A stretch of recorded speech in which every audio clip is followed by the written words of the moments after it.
திருவிழாக்கு ஒரு வாரத்துக்கு. ஆமா. சரி சரி. அப்புறம் வந்து குழந்தைய போயிட்டு வந்தோம். நீ 11 பேத்துக்கு தர்மம் செய்யாருன்னு சொல்லிவிட்ட. சரி சரி. 5 நாளைக்கு திரும்பி கரும உடம்புக்குள்ள போகக்கூடாது. சரி சரி. அப்புறம் திடீர்னு ஒரு கனி கசிஞ்சு போச்சு, அந்த இடத்துக்கு போகக்கூடாது. அது நம்ம ஆபத்து. சரி சரி. 5 நாளைக்கு இல்ல அப்ப கோயில் போயிட்டு வந்து இங்க 11 பேத்துக்கு கொடுத்துருப்பான் சாமி. இல்ல அங்கே அங்கே கோயில கொடுத்துரும். சரி சாமி. செய்ய வேண்டிய வந்து ஒரு 5 நாளைக்கு கர்மா. சரி சரி. அப்படின்னா புரிஞ்சுக்கணும். விரதமா இருந்த மாதிரி இருக்கணும், 5 நாளைக்கு இருக்கணும்.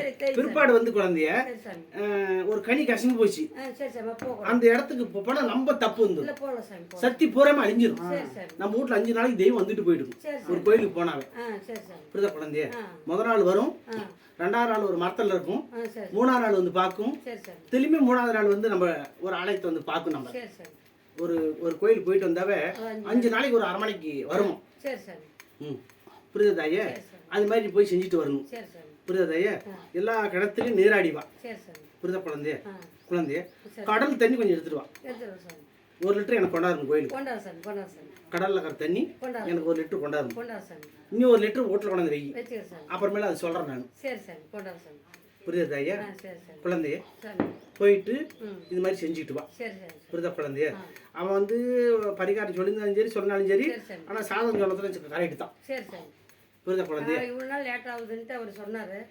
ரொம்ப வயசானவர் தான் சொல்றது தப்பா நினைச்சாம கோயிலுக்கு இந்த கோயிலுக்கு போயிட்டு வா. போயிட்டு வந்துட்டு அப்புறம் வந்து குலதெய்வத்துக்கு போயிட்டு வா. ஏன்னா குலதெய்வம் போயிட்டு வந்து அப்புறம் வந்து கன்னிமாருக்கு போய் ஒரு பச்சைமா குலதெய்வத்துக்கு வந்து பச்சைமா இடிச்சிட்டு போய் பச்சை மாவு இடிச்சிட்டு போய் அதுல விளக்கு 3 வச்சு குழந்தைய உதிரி மாவு வச்சு கும்பிட்டு ஒரு 10 பேருக்கு அன்னதானம் கொடுக்கும்.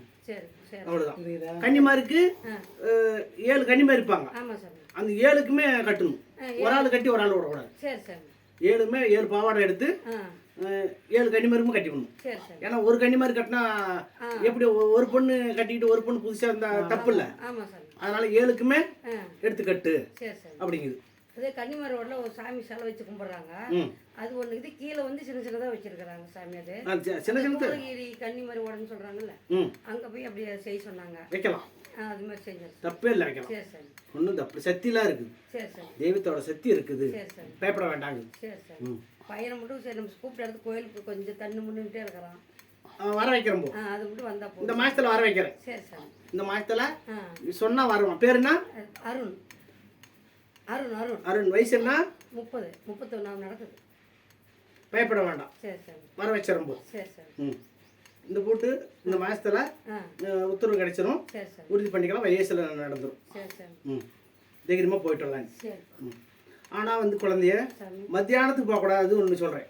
இல்ல காலையில 8 வரலாம் அங்க இருக்க, விடிகாத்துல அங்க இருக்காங்க. அதிகாலையில பிரம்மா முகூர்த்தத்துல நீங்க தண்ணி ஊத்திக்கணும். சரி சரி. எங்க? அது நதியில ஊத்திக்கிட்ட உடனே உள்ள போயிடணும். சரி சரி.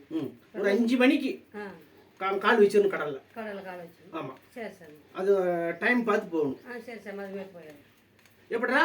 ஆமா சாமி. ஆமாவா? நீங்க சொன்ன மாதிரி தான் போகணும். எப்படி உனக்கு தெரியாம ஆமாங்கிற? இதுங்க பிரமாவது போக சொன்னீங்க.